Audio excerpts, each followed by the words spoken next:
Untuk Anda yang belum insulin resisten ya, ada triknya. Bikin Indomie, bikin telur, 1 atau 2 telurnya. Telur itu bagus, nggak akan bikin gemuk, kecuali kalau tambahkan gula di situ, maksudnya dengan karbohidrat. Jadi kalau kita makan steak, ya daging itu banyak isinya protein, makan aja, nggak apa-apa. Kemudian lemaknya itu adalah sumber energi. Pilihannya yaitu kentang. Kentang itu karbohidrat sumber energi, jadi gula di badan. Lemak jadi fatty acid di dalam usus. Jangan dua-duanya. Kalau karbohidrat yang jadi glukosa ketemu sama lemak atau fatty acid, dia akan menjadi triglycerid.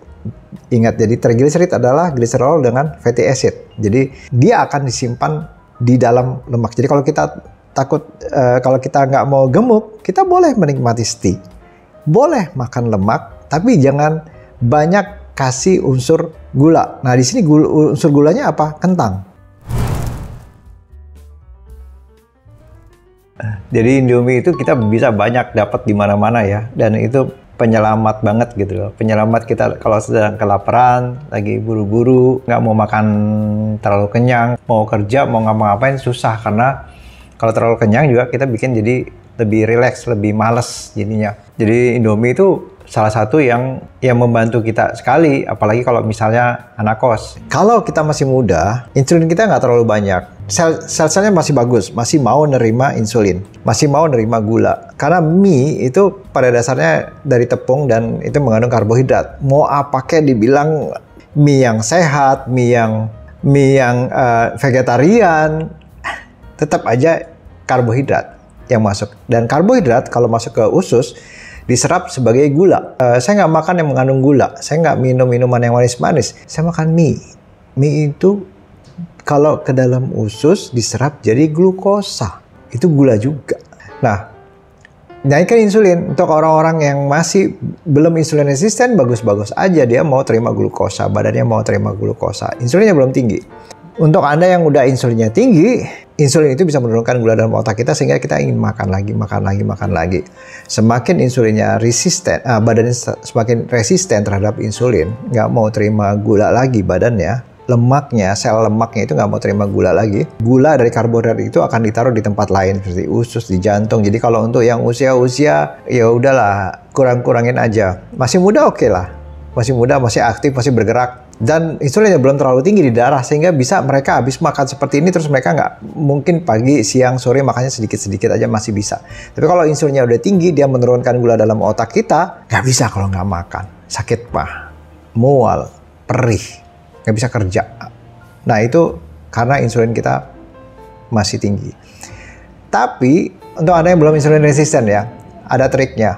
Bikin Indomie, bikin telur, 1 atau 2 telurnya. Telur itu bagus, nggak akan bikin gemuk, kecuali kalau tambahkan gula di situ, maksudnya dengan karbohidrat. Jadi Anda bisa tetap menikmati mungkin 1 sendok atau 2 sendok Indomie, kuahnya habiskan, nggak masalah, bukan karbohidratnya, karena ada kebaikan dari Indomie. Itu salah satunya mereka campurkan yang lain, seperti mineral dan vitamin dan garam. Mereka campurkan. Garam itu nggak masalah kok untuk Anda yang bukan hipertensi. Justru hipertensi itu karena kebanyakan gula sehingga bikin hipertensi di badan. Jadi kalau Anda sedang turun berat badan, turunnya berat badan, Anda bisa dehidrasi kalau Anda tidak mengkonsumsi garam. Jadi kalau Anda lakukan intermittent fasting, biasanya berat badan akan turun dan Anda minum kencing. Jadi Anda harus tambahkan garam. Jadi nggak apa-apa. Kalau Indomie kuahnya ya udah nggak apa-apa. Makan aja kuahnya jadi merasakan rasanya Indomie. Dan telur habiskan, nggak usah takut dengan telur. Jadi tetap bisa makan Indomie, 1-2 sendok mungkin mie-nya, kuahnya habiskan, jadi rasakan rasanya Indomie dengan tetap badannya sehat. Ya, vitamin itu boleh-boleh saja dikonsumsi dan itu nggak ada salahnya mengkonsumsi vitamin. Omega 3 itu adalah esensial. Jadi artinya kita tidak bisa memproduksi omega 3 dalam badan kecuali kalau kita mesti makan sesuatu seperti ini, yaitu minyak ikan ya. Gunanya apa? Buat pembentukan hormon di badan. Nah, kalau gula balik lagi ke gula. Kalau gula itu badan bisa bentuk dari liver. Liver bisa membentuk glukosa. Jadi minyak ikan baik kalau Anda konsumsi. Kalau Anda tidak suka minyak ikan, Anda bisa mengkonsumsi ikan. Nah, kalau kita ngomongin kolesterol itu kalau kita cek di laboratorium, dia ada total kolesterol, kemudian ada triglycerid, kemudian ada HDL kolesterol dan LDL kolesterol.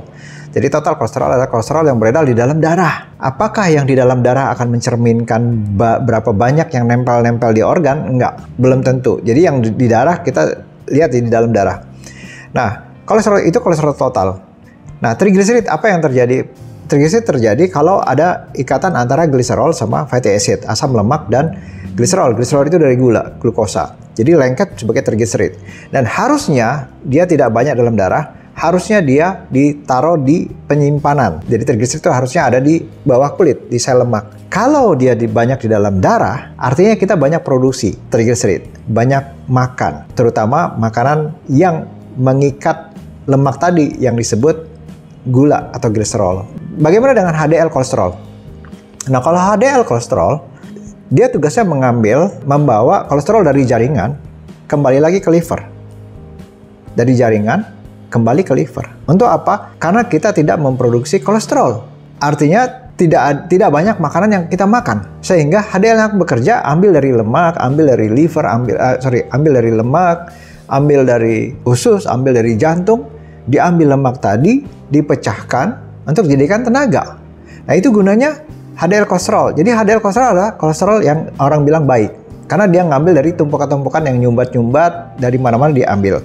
Trigliserid rendah menunjukkan kita tidak terlalu banyak makan. HDL tinggi menunjukkan bahwa tenaga kita ambil dari jaringan lemak. Jadi kalau Anda masih pakai karbohidrat, HDL Anda akan rendah. Sehingga trigliserid makin lama makin tinggi di darah. Karena harusnya trigliserid di dalam sel lemak.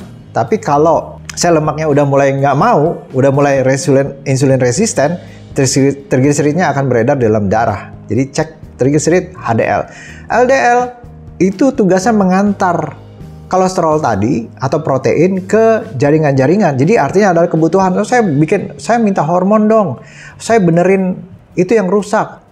Jadi LDL juga nggak salah walaupun dibilang LDL itu kolesterol jahat. Enggak. Dia akan bekerja kalau dibutuhkan. Oh, saya mau ngantar energi, saya mau benerin di sana, ada kerusakan di sana. Intinya, kalau cek laboratorium, yang dicek yang penting yaitu trigliserid dan HDL. HDL mesti tinggi, trigliserid mesti rendah.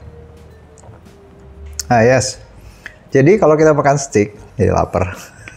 Jadi kalau kita makan steak, ya daging itu banyak isinya protein. Makan aja, nggak apa-apa. Kemudian lemaknya itu adalah sumber energi. Pilihannya yaitu kentang. Kentang itu karbohidrat sumber energi. Jadi gula di badan. Lemak jadi fatty acid di dalam usus. Jangan dua-duanya. Kalau karbohidrat yang jadi glukosa ketemu sama lemak atau fatty acid, dia akan menjadi trigliserid. Ingat, jadi trigliserid adalah gliserol dengan fatty acid. Jadi dia akan disimpan di dalam lemak. Jadi kalau kita kalau kita nggak mau gemuk, kita boleh menikmati steak. Boleh makan lemak, tapi jangan banyak kasih unsur gula. Nah, di sini unsur gulanya apa? Kentang. Nah, jadi setelah itu, terakhir biasanya kita minum jus ya. Nah, jus itu rata-rata ada gulanya. Kalau misalnya kita minum jus, sebaiknya jangan campur gula ya. Karena jusnya sendiri dari buah itu ada gula, namanya fruktosa. Ditambah sama gula lagi, makin banyak gulanya. Padahal kita mau makan enak nih, tapi nggak mau naik berat badan. Nah, jadi gulanya dipisah, jadi benar-benar menikmati kesegaran jus. Nah, kalau kita di rumah, baiknya jangan di jus, baiknya buahnya dimakan. Sehingga di situ ada seratnya, kita manfaatkan seratnya supaya menghambat penyerapan gula di dalam usus. Di bagian kulit kita ada lemak atau skin barrier. Nah, lemak ini melapisi kulit kita supaya kita nggak kering, nggak gampang iritasi, nggak gampang kena sinar matahari panas.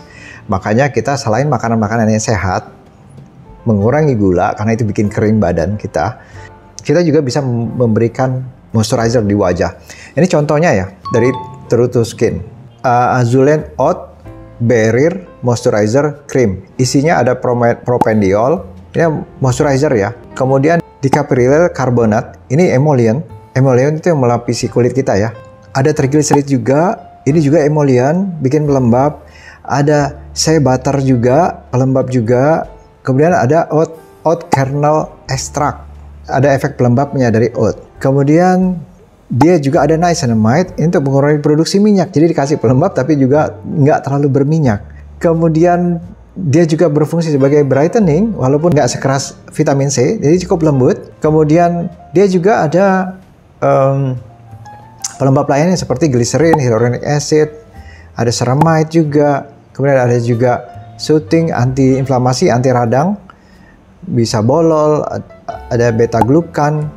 Nah, dari True to Skin ya, bentuknya seperti ini, warnanya biru, warnanya keren, dan ini terus terang kalau di saya ini enak sekali. Enak, ini pelembabnya enak. Ini termasuk salah satu favorit saya dari True to Skin karena bikin benar-benar lembab, benar-benar bisa mengurangi peradangan, kemerahan, bisa proteksi kulit. Ini enak sekali, saya rekomendasi sekali dengan ini. Tapi kekurangannya satu, saya nggak suka baunya. Baunya itu nggak tahu bau apa ya, saya nggak suka baunya. Oke, jadi pakai pelembab tiap malam. Kalau pagi mungkin ada perlu pelembab, mungkin juga nggak perlu, cuma perlu sunscreen. Itu untuk melembabkan wajah. Oke.